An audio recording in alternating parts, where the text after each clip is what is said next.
और जैसे जैसे बहराइच वो पहुंचता है तो बहराइच जो सेनापति उसका रहता है वो चढ़ाई कर देता है बहराइच पर। राजा सुहेलदेव राजभर के पास मात्र 7,500 की सेना। बहराइच की सीमा पर 2.5 लाख की सेना खड़ी थी। बहराइच की सीमा पर 2.5 लाख की सेना, राजा सुहेलदेव राजभर के राज्य के अंदर 7,500 की सेना। जब ये विदेशी आक्रांता का जो सेना नायक जब हमला करता है बहराइच पर, 7 दिन तक वो सेना नायक जो विदेशी आक्रांता का था 7 दिन तक युद्ध होता है और 7 दिन लगातार वो परास्त होता है। और जब उसका सेना नायक उसमें मारा जाता है तो उसके अन्य सेना नायकों के द्वारा जब विदेशी आक्रांता के पास सूचना जाता है कि ये बहराइच हम लोग कब्जा नहीं कर पा रहे हैं, बहराइच राज्य को हम लोग नहीं हरा पा रहे हैं, इसमें आपके मदद की आवश्यकता है। उसके बाद 8वें दिन वो विदेशी आक्रांता अपनी अपार सेना के साथ आता है। और जब अपार सेना के साथ आता है, राजा सुहेलदेव राजभर जी को पता चल जाता है कि वो विदेशी आक्रांता मैदान में आ चुका है। और उसके बाद ये संदेश भेजवाता है सुहेलदेव जी के लिए, अंतिम संदेश भेजवाता है कि राजा सुहेलदेव राजभर ये बताओ कि तुम हमारी दास्तान स्वीकार करोगे कि नहीं करोगे। अगर दास्तान स्वीकार करते हो तो राज्य का मुख्य दरबार खोल करके और घुटनों के दम चल करके मेरे सामने हाजिर हो जाओ, और अगर मेरी दास्तान स्वीकार नहीं करते हो तो युद्ध के लिए तैयार हो जाओ, हम तुमको 3 दिन का समय देते हैं। राजा सुहेलदेव राजभर जब यह संदेश सुनते हैं, राजा सुहेलदेव राजभर ने सौगंध खाया था कि मिट जाएंगे लेकिन कभी विदेशी आक्रांता के दास्तान को स्वीकार नहीं करेंगे। राजा सुहेलदेव राजभर जी ने योजना बनाया और कहा कि अगर ये बहराइच और श्रावस्ती को ये विदेशी आक्रांता अगर हरा देगा तो फिर इसी रास्ते से वो नेपाल चला जाएगा। राजा सुहेलदेव राजभर जी का जो राज्य था वो आधा नेपाल भी लेकर के था। अगर नेपाल ये चला गया तो नेपाल हिंदू राष्ट्र कहा जाता था। अगर ये नेपाल चला जाएगा और नेपाल को कब्जा कर लेगा तो फिर भारत को गुलाम बनाने से कोई नहीं रोक सकता है। बस इसी संकल्प को लेकर के राजा सुहेलदेव राजभर के अंदर खून खौल रहा था कि जिस व्यक्ति ने हमारी मां बहनों की इज्जत को तार तार किया, जिस व्यक्ति ने हमारी संस्कृति सभ्यता को तार तार किया, ऐसे व्यक्ति को हम यहां से जिंदा वापस नहीं जाने देंगे। राजा सुहेलदेव राजभर जी को 3 दिन का समय मिलता है। पहले दिन राजा सुहेलदेव राजभर जी ने अपने संदेश वाहक के माध्यम से अपने राज्य के इर्द गिर्द के जो छोटे छोटे राजा थे उनको संदेश भेजवाते हैं कि विदेशी आक्रांता देश के तमाम राजाओं को हराते हुए वो आ गया है, हमारे बहराइच की सीमा पर आकर के ललकार रहा है। अगर अब इसको नहीं रोका गया तो फिर देश को गुलाम होने से कोई नहीं बचा सकता है। जब इसी देश के राजाओं के पास जो राजा सुहेलदेव जी के राज्य के इर्द गिर्द के जो राजा थे, जब उनके पास संदेश जाता है, जब वो नाम पढ़ते हैं विदेशी आक्रांता का, जब उसके बारे में जानते हैं कि बहराइच की सीमा पर वही आकर के खड़ा है, इसी देश के राजाओं ने अपने कदम को पीछे हटा लेते हैं और राजा सुहेलदेव राजभर जी को संदेश भेजवाते हैं कि ऐसे व्यक्ति के साथ हम युद्ध नहीं कर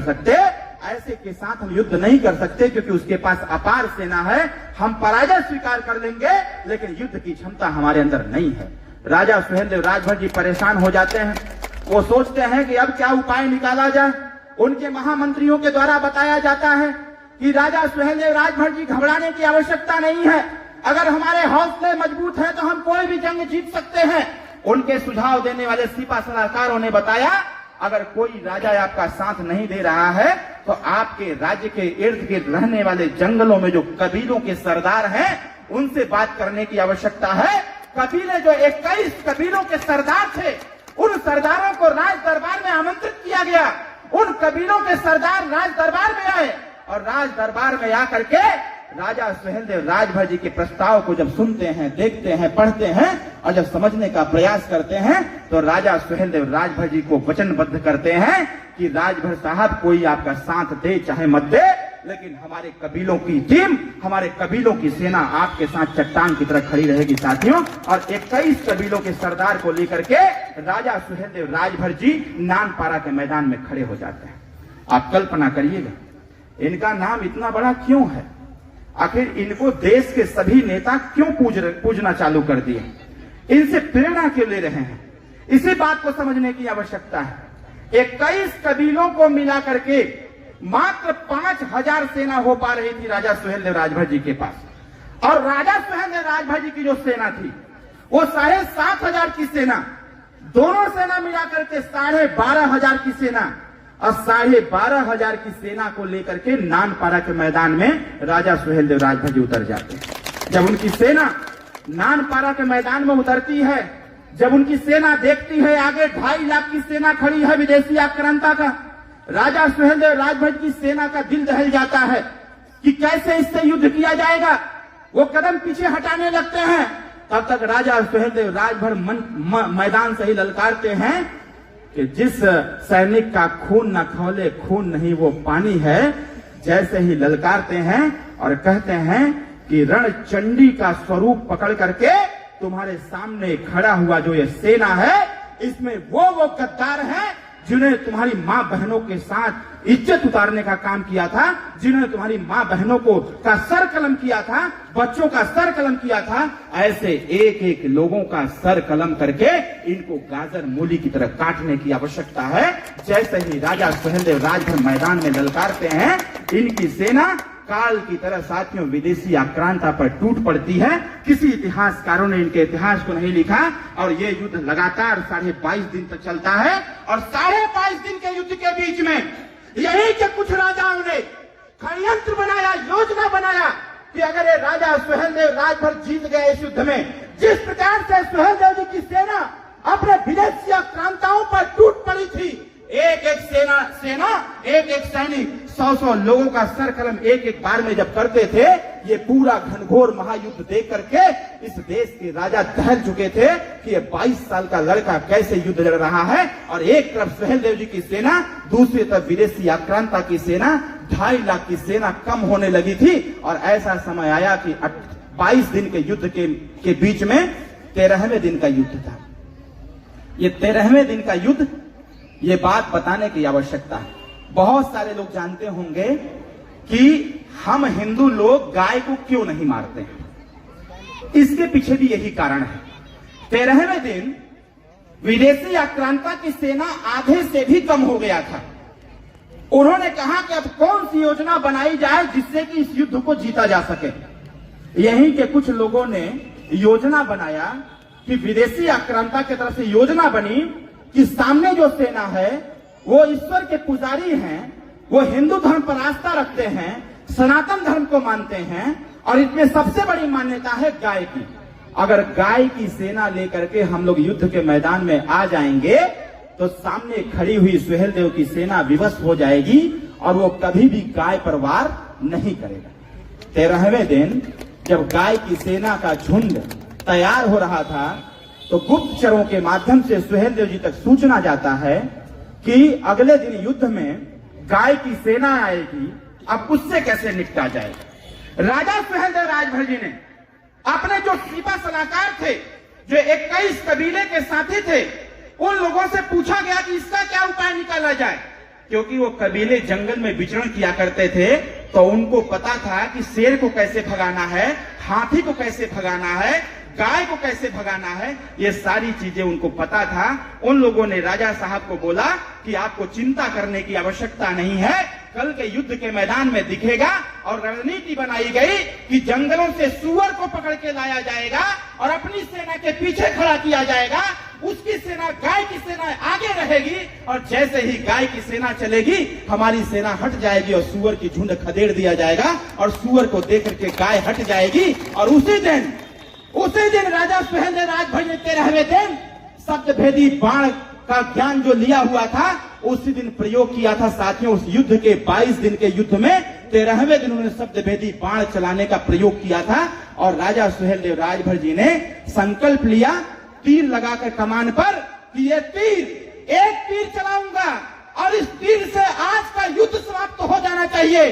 जैसे ही गाय की झुंड चलती है, उस झुंड के पीछे उसकी विदेशी आक्रांता की सेना चलती है, और जैसे इधर से सूअर छोड़े जाते हैं, वो सूअर अपनी आवाज लगाते हैं, सब सारी गाय तितर बितर हो जाती हैं। और राजा सुहेलदेव राजभर भगवान शिव को साक्षी मानते हुए वो तीर और कमान उठाते हैं और सत्य भेदी बाण चलाने का ज्ञान का मंत्र उच्चारण करते हुए वो जैसे ही तीर छोड़ते हैं, एक तीर हजारों हजार तीर चलने लगता है और सारे विदेशी आक्रांता जिन लोगों ने गाय का सहारा लिया था, ऐसे सैनिकों का वध होता है साथियों, और उस दिन का युद्ध यहीं पर समाप्त हो जाता है।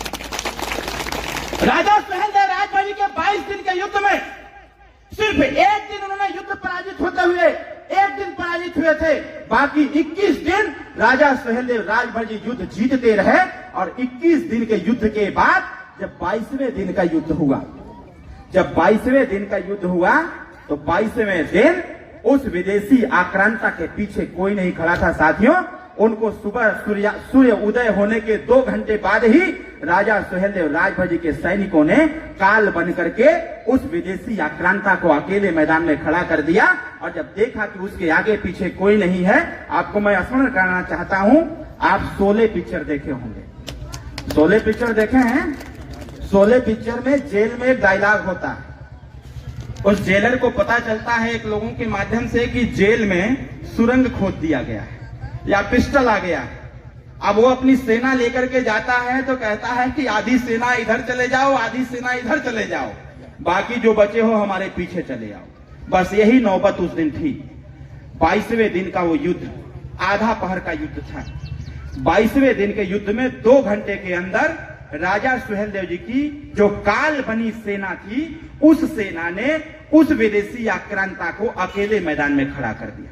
और जब अकेले मैदान में खड़ा कर दिया, वो विदेशी आक्रांता अपने प्राणों की भीख मांगने लगा।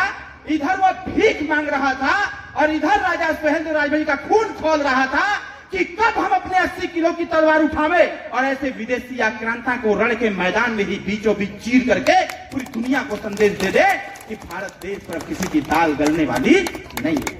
जैसे ही राजा सुहेलदेव राजभर आगे बढ़ते हैं, वो विदेशी आक्रांता अपने घोड़े से भागने लगता है और भागते भागते वो कुटिला नदी किनारे चला जाता है। जैसे ही कुटिला नदी किनारे जाता है, उसी कुटिला नदी के किनारे एक गुफा रहता है, वो जाकर के उसी गुफा में घुस जाता है। और जैसे ही घुसता है, घुसने के बाद राजा सुहेलदेव राजभर जी वहां पहुंचते हैं। पहुंच करके देखते हैं कि उसका घोड़ा एक तरफ खड़ा है, लेकिन वो व्यक्ति नहीं दिख रहा है। अब सुहेलदेव जी सोचने लगते हैं कि हमारे चारों तरफ पानी ही पानी है, आखिर ये गया कहां? इतनी जल्दी तो ये भाग नहीं सकता। जब वो ध्यान दिए पानी में, तो कहीं ऐसा नहीं दिख रहा था कोई व्यक्ति भाग रहा हो। उनका ध्यान गया गुफा पर। वो दौड़ते हुए गुफा की तरफ गए, देखे कि गुफा पर तो मुख्य द्वार पर ही मकड़ी ने जाला लगा रखा था। राजा सुहेलदेव राजभर जी सोचने लगे कि जिस घर में कोई नहीं रहता है, अमूमन मकड़ी उसी में जाला लगा लेती है। जिस रास्ते से आवागमन नहीं होता है, मकड़ी उस रास्ते को बंद कर देती है। सुहेलदेव जी सोचने लगे कि इसमें तो नहीं जा सकता है, इतनी जल्दी कैसे जा पाएगा। लेकिन राजा सुहेलदेव राजभर जी सोचते हैं, अपने घोड़े पर पुनः बैठते हैं और उनके घोड़े पर थोड़ा दूरी जाते हैं, दूरी से घूम के फिर आते हैं। उनको दिखता नहीं है कि गया कहां। तब तक वो घोड़े से जैसे ही नीचे उतरते हैं, उसी गुफा के सामने जब उतरते हैं तो उनका ध्यान जाता है, उसी गुफा के ऊपर एक छोटा सा पेड़ था, उसी पेड़ पर एक गिरगिट बैठा हुआ था। और गिरगिट बार बार सुहेलदेव जी को देख करके अपना गर्दन ऊपर नीचे कर रहा था। राजा सुहेलदेव राजभर जी का ध्यान गया, वो कहे आखिर ये हमसे कहना क्या चाहता है। सुहेलदेव जी समझ नहीं पाते हैं। वो गिरगिट बार बार सुहेलदेव जी को देख करके गर्दन ऊपर नीचे करता है और सुहेलदेव जी सोच में पड़ जाते हैं कि आखिर कहना क्या चाहता है। जैसे ही राजा सुहेलदेव राजभर जी के घोड़े का ध्यान उस गिरगिट पर जाता है, गिरगिट के भाषा को उनका घोड़ा समझ जाता है और घोड़ा अगला दोनों पैर उठा करके जोर से आवाज निकाल के दम मारता है। सुहेलदेव जी समझ जाते हैं ये गिरगिट कह रहा है कि तुम्हारा दुश्मन इसके अंदर छुपा हुआ है, चलाओ उठाओ तीर और कमान, चलाओ वो गद्दार बाहर निकलेगा। राजा सुहेलदेव राजभर गिरगिट को देखते हैं और उसी को साक्षी मान करके फिर एक बार शब्द वेदी बाण का प्रयोग करते हैं और कहते हैं कि इस गुफा के अंदर चाहे कोई हो, जीव हो, जंतु हो, जानवर हो, कोई हो, जो सांस ले रहा हो, ये तीर सीधे जाके उसको लगना चाहिए। और जैसे ही तीर राजा सुहेलदेव राजभर जी मारते हैं, वो तीर उस मकड़ जाल को चीरते हुए उस विदेशी आक्रांता के सीने में जाके लगता है और त्राहिमाम चिल्लाते हुए बाहर आता है। सुहेलदेव जी देखते हैं, देख करके खून खौल उठता है उनकी सेना जय जयकार लगाती है और जय जयकार लगाते हुए सुहेलदेव राजभर जी अपने म्यान से 80 किलो की तलवार निकाल करके बीचों बीच चीर करके आधा शरीर उसका पुतला नदी में फेंकने का कार्य करते हैं और दूसरा सूर्य कुंड में फेंकने का कार्य करते हैं। और साथियों, इस महा